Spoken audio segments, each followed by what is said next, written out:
Tonight on Currents News, coronavirus upended her family, but it didn't prevent a girl from finishing on top. The nationwide debate over the future of the police is front and center on Capitol Hill. What's next? And controversy swirling around Christopher Columbus and his statues has New York Governor Andrew Cuomo saying, hold on. A man who's not afraid to get his hands dirty. He grew up on a farm, but now he's slated to become a priest in the Diocese of Brooklyn. Plus, people are back on the beaches in Florida, but maybe they shouldn't be. The news starts right now.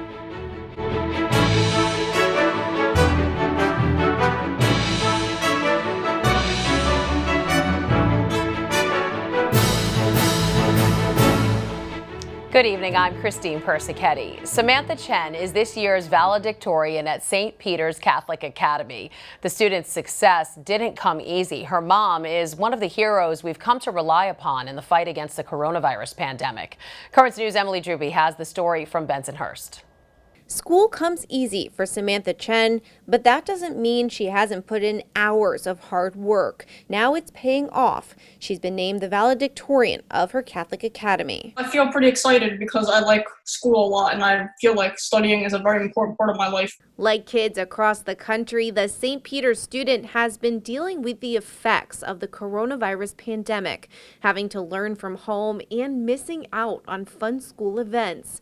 Samantha was affected more than most. Her mom is a nurse, a hero working the front lines of the outbreak. Mom came out first and she says Samantha hasn't been out of the house at all. She says because she was so afraid that she was already exposed to so many germs. She didn't want her children to be exposed either. So they actually hadn't gone out of the house. Samantha's principal, Danielle ALFEO, tells us she learned the story while visiting the family to deliver a graduation sign. Because of her mom's job and her at-risk grandparents, Samantha's family has been extra cautious. I don't want to risk anything because I live with my grandparents and I'm paranoid that something could happen to them. But these worries haven't affected her schoolwork. Well, I feel pretty excited because I like school a lot. Samantha credits her success to her love of studying. Her Catholic faith has also helped during this time, faith she found while in Miss ALFEO's 4th grade religion class. I wanted to become closer and understand more about the faith. Deciding right after class one day she wanted to be Catholic, Miss ALFEO is her godmother and confirmation sponsor. Because she always looked out for us in the classroom and she understood our interests, I felt like she was a good candidate for my godmother. A deep and ever-growing connection with God and a strong work ethic. Samantha has dealt with more than many kids her age, but she never let it affect her work. A valedictorian and a role model. In Windsor Terrace, Brooklyn, Emily Drooby, Currents News. The latest now on the debate over the future of America's police. On Capitol Hill, both parties are taking the first steps to respond to the large protests in the wake of the killing of George Floyd. Karen Cafo reports from Washington on where the politicians are finding common ground and where they're not. Calls for police reform around the country appear to be heard on Capitol Hill. I am begging you to speak up. I am begging you to be a part of solving the problems. Hopefully, we can have both parties working together to actually accomplish something here. The Congressional Black Caucus took the lead on a reform proposal unveiled by House Democrats Monday. The power of this movement will help move Congress to act. Republican Tim Scott of South Carolina planning to introduce a bill in the Senate within days. Let's see if we can actually get a result and make our streets safer for our law enforcement officers and the communities that they serve. The parties find common ground in ideas like sharing records of law enforcement officers across states and police forces that better reflect the communities they serve. House Republican leader Kevin McCarthy hinted at some compromise with Democrats, backing, for example, a proposed ban on police chokeholds. And I think there's a lot of concepts that we agree upon. But for the most part, Republicans diverge from Democrats' call for federal policing standards, instead advocating incentives for adopting best practices. Neither party answering activist calls to defund the police, cutting funding to forces to put the money into social services. Any legislation passed needs President Trump's signature to become law.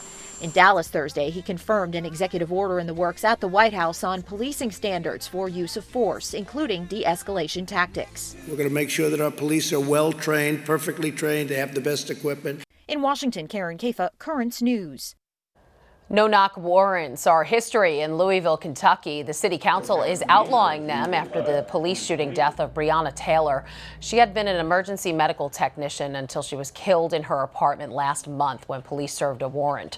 Breonna's mom was on hand for the council vote.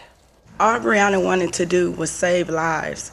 So it's important this law passes, because with that, she'll get to continue to do that even in her death.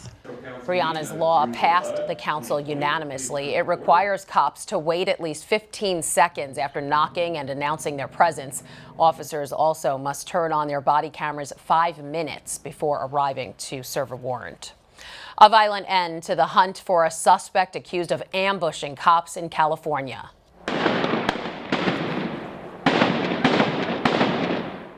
Mason Lira died in a gun battle with police after 2 days on the run.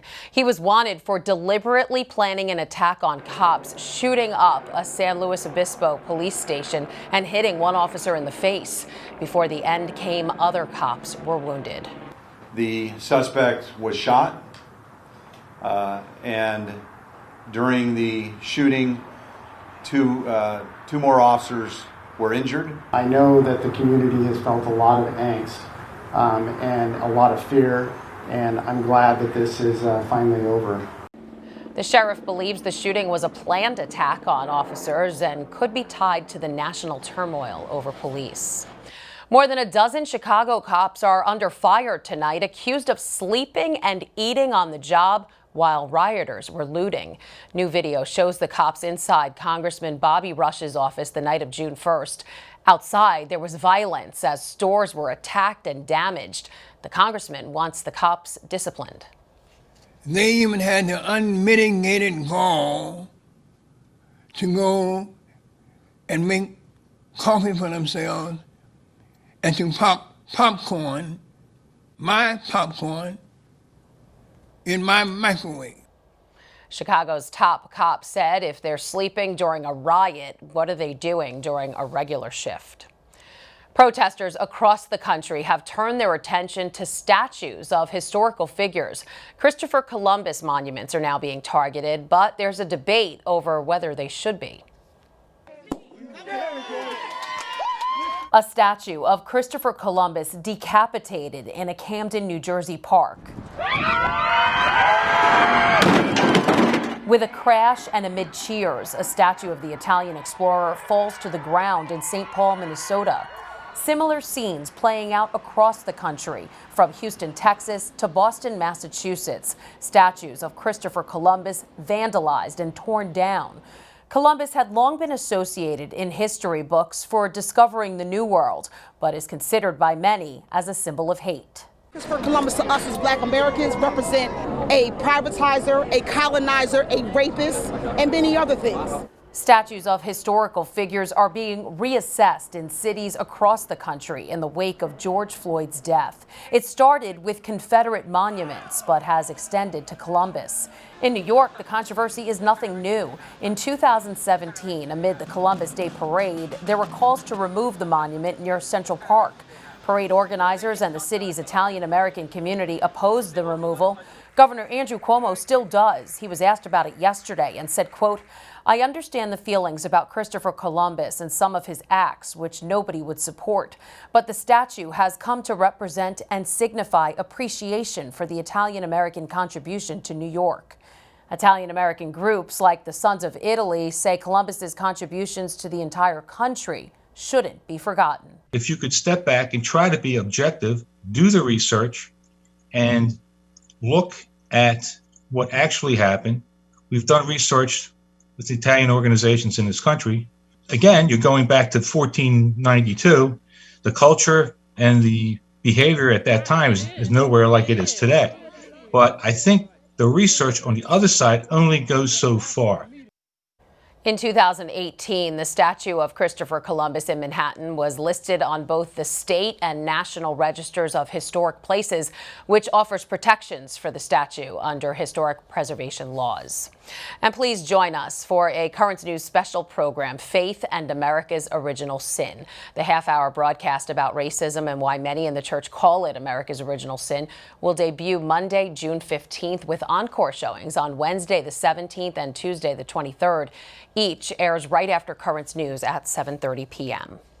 A community came together in a big way in Cambria Heights, Queens today as dozens of volunteers showed up to Sacred Heart of Jesus Church for a pop-up food pantry. All the volunteers who come from everywhere to be here for this day. Yes, give yourself a big round of applause for that. The giveaway, made possible by Catholic Charities Brooklyn and Queens, provided 3,600 bags of food to people in need. Catholic Charities has been on the front line since COVID took hold, providing more than 316,000 meals at emergency pop-ups around Brooklyn and Queens. There's a lot more news headed your way. He grew up on a farm and plans to bring his good work ethic to the diocese. We'll introduce you to a man who will soon be one of Brooklyn's newest priests. Plus, you can support the president's campaign, but you can't sue it. The risk that comes with attending a rally. And the Sunshine State it is, why the Republican National Convention is moving south. Stay with us. Now you can help us put your faith in the news. The next time you capture a newsworthy event, send us your pictures or video. It's easy. Go to netny.tv/send us, and you may see your submission on Currents News.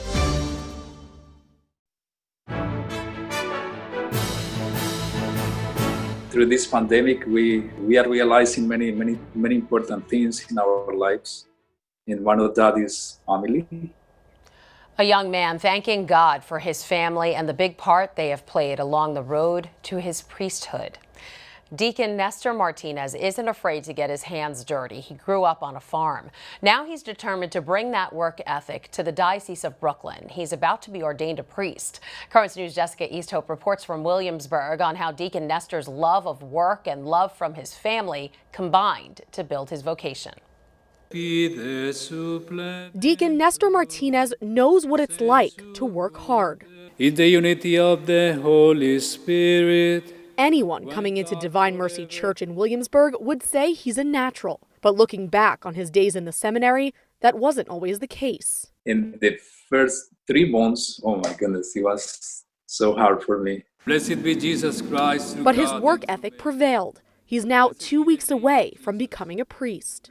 His perseverance started at a young age, growing up on a rural farm in Colombia. You work during the daylight from 6:30 in the morning until 4 or 5.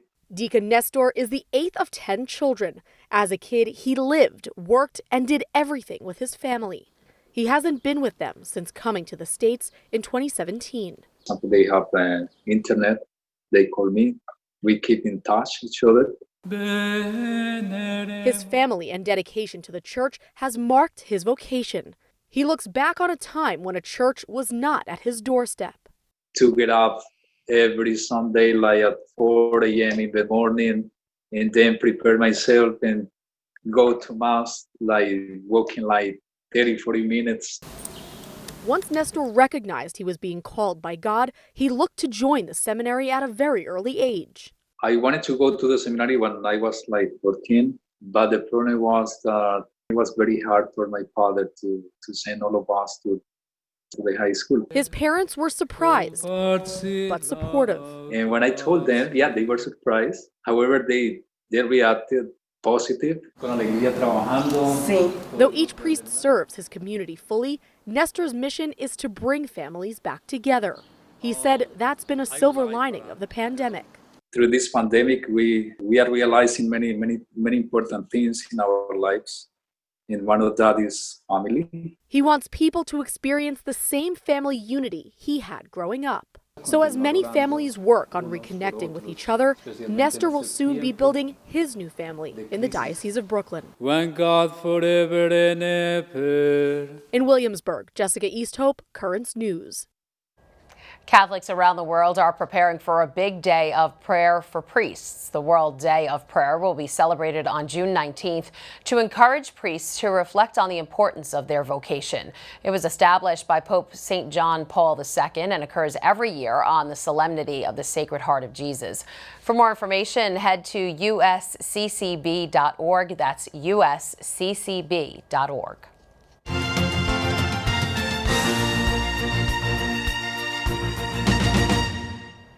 As President Trump gets ready to rally, his campaign wants to make sure they don't get sued. Next week, the president will relaunch his campaign rallies in Tulsa, Oklahoma.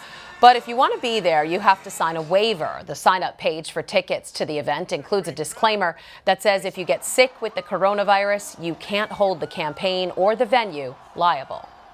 The venue for the Republican National Convention has changed. Donald Trump is set to accept the Republican nomination for president in Jacksonville, Florida. The August convention was originally set in Charlotte, North Carolina, but the president wanted it moved out of the state after the governor there told Republicans it couldn't be fully attended because of coronavirus.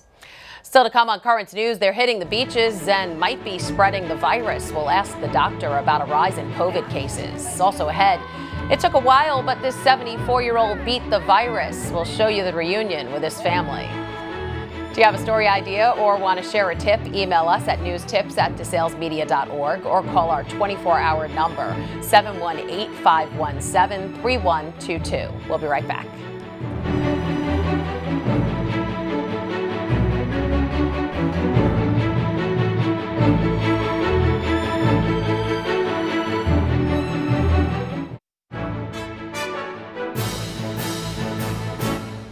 Florida is setting a new record for coronavirus infections in a single day. Although the Sunshine State's beaches are open again, the state is reporting that almost 1,700 new cases were confirmed yesterday. That's a jump of almost 20% over the previous one-day record. The state's governor, Ron DeSantis, is saying the higher number is tied to increased testing, and he won't roll back reopening plans. As economies reopen, we're reminded the coronavirus is still here, so the questions remain. Good thing it's Friday. That means the doctor is in. Dr. Robert TIBALLI, an infectious disease expert with the Catholic Medical Association, joins us now. And doctor, as the economy opens, Florida is not alone in seeing a spike in new cases. It's happening in many areas. Arizona, Utah, and New Mexico all reported 40% more cases the first week in June than the week before. Now, is this because the virus is spreading, or is it because more testing is happening? You know, what number should we look at to get an understanding of how sick your state is? It's really a result of multiple factors, including the increased testing capability and the natural progression of the disease across the United States from areas where it initially occurred or set foot to areas where it hasn't really been prevalent. So one of the things that you'd want to look at is the acuity of the infections, and that would be how full are the hospitals, how full are the ICU beds. Here in the Chicagoland area and many other places in the country, we're actually seeing, we're still seeing COVID positive patients, less in number, but they don't seem to be nearly as severe. So this may be something that we'll see as time moves on throughout the United States. That's some positive news. All right, so a lot of people I know are now planning outdoor activities again with family or vacations. You know, everyone wants to see grandma. Some are taking the precaution of getting tested before their vacation or event, but everybody's wondering, you know, when should I get the test? How long does it take to get the results? Should I get it 2 weeks in advance in case I'm positive and I have to quarantine? What's your advice about that? Well, again, there's two types of tests. One is the virus or the antigen test, which tells you you currently have infection right now today. And the other one is the antibody test, which looks back in time and tells you that you had the COVID infection in the past. Now, the antibody test is the one that has been most readily available now in doctors' offices. It's a blood sample. And unfortunately, up to 40 to 50% of these tests have been falsely negative. So a negative test technically doesn't mean right now that you didn't have COVID sometime in the past. The antigen test, if you were going to go see grandma and she's got many risk factors, that would be the type of test you'd want to get. That's the swab in the back of the throat now, or in the front of the nose. And depending on where you go, you might get it back within an hour or 2 days or a little longer. So that's the test to make sure that grandma doesn't get exposed to COVID today. Okay, and do you suggest getting that right before your vacation, or, you know, a week before, 2 weeks before? I would get it as close to seeing grandma as you possibly could and still get the results back. So if that's 3 or 4 days, then it's 3 or 4 days. But it's not, getting it a week ahead of time is not going to be helpful, because 5 days later you could be symptomatic. Right. Right. Okay. All right. Another concern is, you know, while the protests are still happening, now President Trump has decided to relaunch his campaign rallies.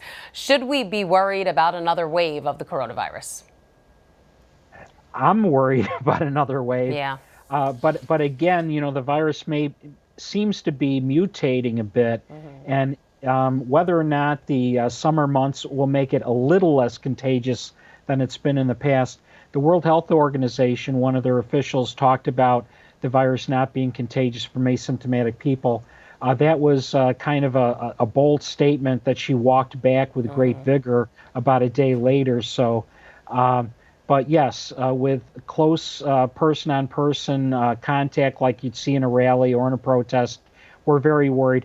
We would probably see this either 1 generation or 2 generations away from that activity, you know, contacts of the people in these activities, and that would take weeks to a month or more to see evident with cases presenting to the hospital or to the doctor. Wow. So we still have to take those precautions. Dr. TIBALLI from the Catholic Medical Association, thanks for joining us. Thank you very much. Spain's Catholic Church is saying now is the time for religious pilgrimages and processions to resume. The Spanish government is planning to lift restrictions next week in several parts of the country.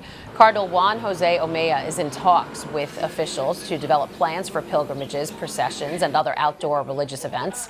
The 500-mile-long Way of St. James is one of Spain's oldest pilgrimages. In Brazil, the world's most Catholic country, a strong symbol of loss as the country passes 40,000 COVID deaths. Protesters creating a symbolic cemetery with 100 graves marked by crosses at Copacabana Beach, demonstrating against how the government has handled the pandemic. Brazil's president has long been criticized for downplaying the seriousness of the virus and questioning the validity of case numbers. Finally, tonight, a family is grinning from ear to ear as their patriarch beat COVID-19 after almost 3 months. Rob Eglis reports from the celebration in East Chicago. It was just joy, nothing but joy and happiness. And maybe some singing. COVID-19 survival day. And definitely celebrating. All right, Daddy! A reunion more than 80 days in the making. I hadn't seen them since the 13th of March. So, yes, I was very happy. Carol Hyman picked up her dad, Lester Jackson, from Regency Hospital in Indiana today. He loved cooking, and he cooking soul food and everything. So that's a blessing. That's all he want to do is cook. Tonight, Lester's home. It's great. It's great to be old. I hope I get older. The jovial laugh of a survivor. His other half, Jennifer Moore, says she's grateful to the nurses who help keep the family informed. For Lester to come through this, I know that God was with him all the way there.